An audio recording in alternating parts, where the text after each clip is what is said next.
welcome to Day 4 of Washington County Public Schools Virtual Mental Health Fair. Today we're going to be discussing stress as well as mood instability.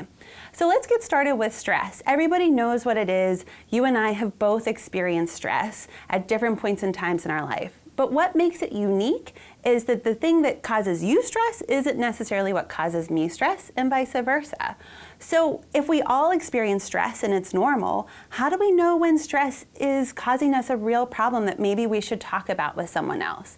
There's a couple things you want to look for. Look for change. So have you seen changes in either your personality or a loved one's personality? Changes in their behavior. Maybe there's somebody who's pretty bubbly, outgoing, and now all of a sudden they're more negative, they're pessimistic, and they're isolating themselves. Another thing to look for is, has there been a change in their physical health? Someone who is typically energetic, they're typically pretty healthy, and then now they're fatigued all the time, they seem to be just kind of run down. Stress can do that, it impacts our immune system.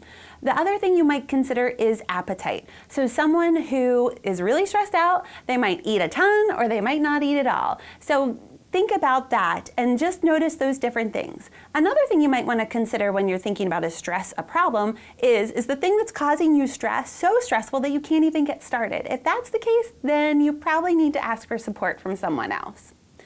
So we know stress, we know we have it, we know we have to deal with it. So what do we do to deal with it? So let's talk about that for a quick second. A couple thoughts. We want to make sure we monitor our stress level so we're doing self-care when we need to do self-care. And you want to make sure you're eating well, taking care of your body, not turning towards alcohol, drugs, substance abuse, or excess sugar. Those are all just Band-Aids that temporarily help, but in the long run, they're going to cause more difficulties for you. So the other thing we want to think about that we can do for stress is exercise. Again, we take care of our body. And if you really feel like you're struggling and you can't get it under your feet, please talk to somebody. Reach out, see what supports are available for that. Let's go back to the mood instability. So mood instability, like stress, is pretty normal. Our moods fluctuate from time to time. It can fluctuate because of hormones, because of stress. It can fluctuate puberty, all sorts of different things. So when do we know that mood fluctuations or mood instability is causing a problem? When it's getting in the way of you living the life you want to live or the life you need to live.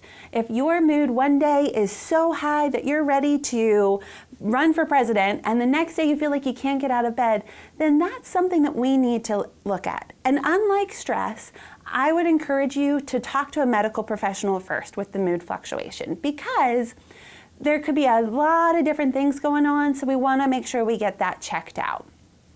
If you're all cleared by your medical provider, then go back to the same strategies we talked about with stress. If anything I've said today has maybe raised an interest for you, or you're curious, or you want some more information, we have resources within our county to support you. Every school has access to a school social worker, a school counselor, a school psychologist, and some of our schools have access to a community school counselor as well as a family school liaison.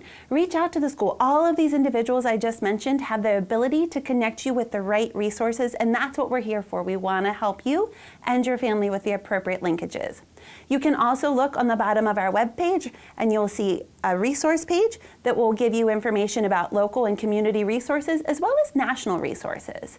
However, if you feel like you need immediate assistance, please contact the 211, or you can also reach out to the National Suicide Prevention Hotline, which is 1-800-273-8255. Before I let you go today, please take a moment and check out our daily challenges that are listed below.